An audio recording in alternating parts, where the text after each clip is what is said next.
episode 100. We have kept it on the wraps about who the dream guest would be to help us celebrate.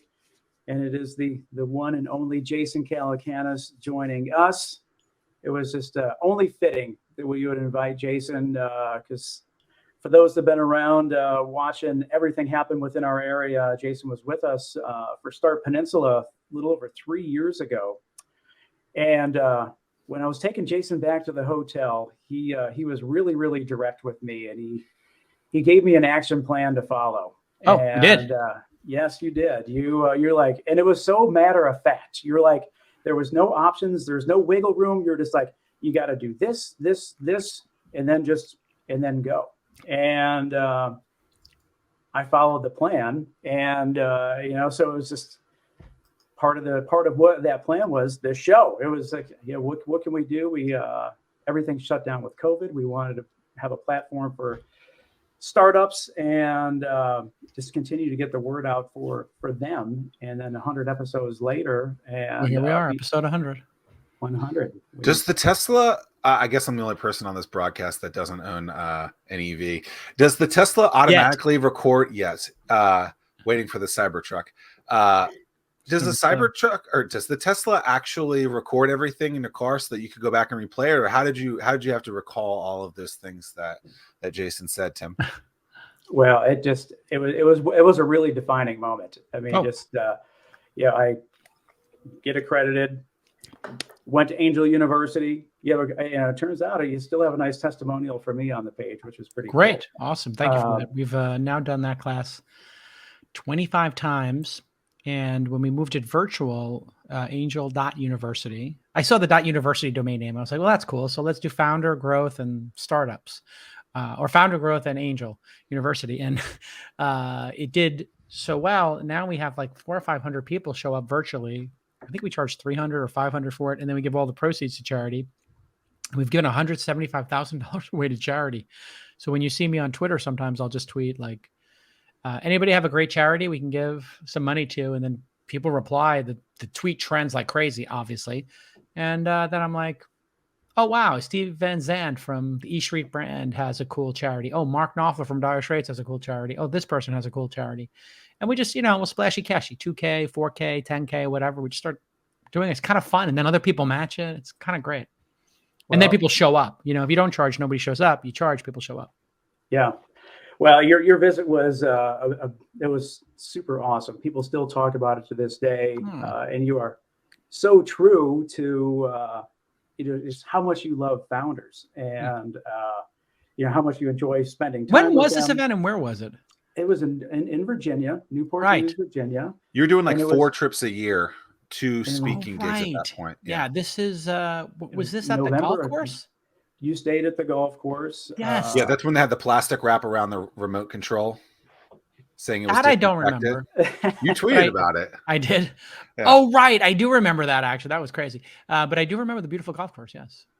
Yeah. But with that, it just, so one of the first questions out of the gate is the loyalty that you have for founders. And the loyalty do you have with your circle? Does that go back to your Brooklyn roots days where everyone takes care of one another? Or is that something that you've learned over time that every founder is going to hit a bump in the road and you have to be there for them? Yeah, I think it's a combination of how I was raised, my 2 brothers, Jamie and Josh, and the loyalty we have had for each other our whole lives. And my mom and dad put that into us. My Brooklyn upbringing probably. And then it probably served me really well. Growing up in Brooklyn in the 70s and 80s, wasn't like the hipster Brooklyn it is now. It was, like, don't get your ass kicked, on the way to school, Brooklyn. Probably don't want to walk in this neighborhood without your crew with you. And, we basically ran with a crew, and you probably didn't want to be without a crew on a Friday or Saturday night, depending on where you're going. And, it's a little bit survival, and you probably learned like it's better to, have that loyalty. And it really has served me really well. I've been incredibly lucky, as you know, in my career. And a lot of the luck came as a function of me when I looked back on it. Anytime you have like luck, I think it's really a good tactic to say, what were the precursors to the luck? And one of the precursors to a lot of the luck in my life is that I've been a great friend to my friends. And I've curated and learned how to be a good friend. And I don't know that anybody ever teaches you what friendship is about. But I kind of examined the great friendships I've had in my life. And then I said, how do you become a great friend? And after doing that for, decades, things started to just, keep going my way. And people looked out for me, and things I didn't expect to happen would happen. And then a lot of my friends became super successful because I was lucky enough to be in the technology industry where, I was starting my career as the internet was commercialized, like literally was fixing laser printers in 1988 and putting in Novell networks in 1990, and then setting up internet connections in 93 and 94 before there was a web browser. And so I was just really in the right place at the right time. And then all these friendships and colleagues started to become successful. And I had always been very helpful to my friends. And then they would include me in things. And then that is one of the great secrets of being an investor is, when you get invited to be on a cap table, that's a lot easier than having to source a deal. Like literally people call me and they're like, hey, J Cal, I got an incredible deal. I got 500K for you. I got 100K for you. I got $1 million for you. Do you want to meet the founder? I'm like, yes, I do. And so things started to, just by the nature of the business I'm in, the luck started to happen. So then when I wrote in the book Angel, I was like, here's how to build a network. And I realized people don't know how to build a network. And when people try to build a network, they're like, here's my business card. Here's what I need. And I was like, that's annoying. That's the worst time to build a network, when they need something. Yeah. Yeah, it's super annoying. And then you kind of get put into a certain bucket. And what I told people was, listen, if you're an investor in Calm and there's 7 other investors and you have the cap table and you see who the 7 names are and you look them up on LinkedIn and you find them on Twitter, or you ask the founder, hey, can I meet this person? Would you mind an introduction? What I started doing early on was I said, hey, I'm having a dinner party at my friend's house. There's going to be 6 companies at Open Angel Forum pitching. Would you like to come? Or do you have any companies that you're investing in that are raising more money? So now I'm offering 2 things. One, would you like to come to a dinner party and meet some startups that could become Uber or Thumbtack or Style Seed or a number of great companies that launched at the Open Angel Forum?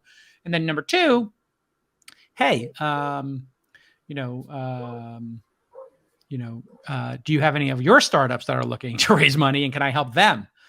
Then all of a sudden people are like, oh, wow, that's 2 nice offers. And then 3 months later, they'd be like, hey, by the way, are you going to this event? Do you know about it as a demo day? Or would you like to be on this podcast? Or, hey, have you met this founder? This company's doing great. And so I think reciprocity, if you look up reciprocity effect, people can't help but reciprocate. It's just our human nature. So if somebody says, hey, can I buy you a drink?